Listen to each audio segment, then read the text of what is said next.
بسم اللہ الرحمن الرحیم۔ ویل مچھلی حلال ہے یا حرام؟ ویل مچھلی غالباً وہی ہے جس کو ہمارے علماء بال مچھلی سے تعبیر کرتے ہیں۔ ضمیر رحمہ اللہ نے اسے عنبر سے موسوم کیا ہے، چنانچہ وہ لکھتے ہیں بال یعنی ویل سمندر کی ایک مچھلی ہے جس کی لمبائی 50 ہاتھ ہوتی ہے، اس کو عنبر کہا جاتا ہے۔ اس عظیم الاجسا سمندری مچھلی کے سلسلے میں حدیث میں جو واقعہ آیا ہے اس کا حاصل یہ ہے کہ صحابہ کرام رضی اللہ تعالیٰ عنہ کی ایک جماعت جو 300 افراد پر مشتمل تھی، حضرت ابو عبیدہ رضی اللہ تعالیٰ عنہ عامر بن عبداللہ بن جراح کی سرکردگی میں ایک مہم سیف البحر کی جانب گئی۔ وہ ایسا مقام تھا کہ وہاں خورد و نوش کا سامان میسر نہیں ہوتا تھا۔ زد راہ جو اپنے ساتھ لے گئے تھے قریب الختم ہونے لگا تو امیری لشکر حضرت ابو عبید رضی اللہ تعالیٰ عنہ نے حکم دیا کہ جس کے پاس جو کچھ باقی ہو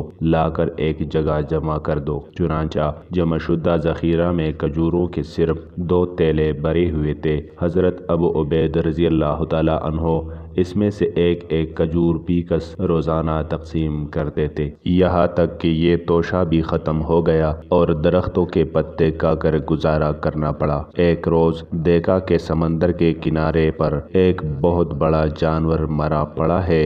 دور سے وہ ایک چھوٹی سی پہاڑ معلوم ہوتی تھی، قریب جا کر دیکھا تو وہ ایک مچھلی تھی جسے عنبر کہتے تھے۔ ہم نے 18 دن تک خوب کھایا، پھر جب ہم مدینہ پہنچے اور رسول اللہ صلی اللہ علیہ وآلہ وسلم کی خدمت میں حاضر ہو کر یہ واقعہ عرض کیا تو آپ صلی اللہ علیہ وآلہ وسلم نے فرمایا کہ اللہ تعالیٰ نے تمہارے لیے یہ رزق نکالا تھا، کھاؤ اور ہمیں بھی کھلاؤ۔ تو بعض صحابہ رضی اللہ تعالیٰ عنہ نے کچھ گوشت رسول اللہ صلی اللہ علیہ وآلہ وسلم کی خدمت میں بھی پیش کیا۔ رسول اللہ صلی اللہ علیہ وآلہ وسلم نے تناول فرمایا۔ اس روایت میں ہے کہ یہ عنبر مچھلی اتنی بڑی تھی کہ حضرت ابو عبیدہ رضی اللہ تعالیٰ عنہ اس کی 2 پسلیاں لے کر قینچی بنا کر کڑی کر دی، پھر سب سے طویل القامت شخص کو اونٹ پر سوار کر کے اس کے نیچے سے گزارا تو سوار کا سر قینچی سے نہیں لگا۔ عنبر مچھلی کے بارے میں واضح طور پر حدیث سے معلوم ہوتا ہے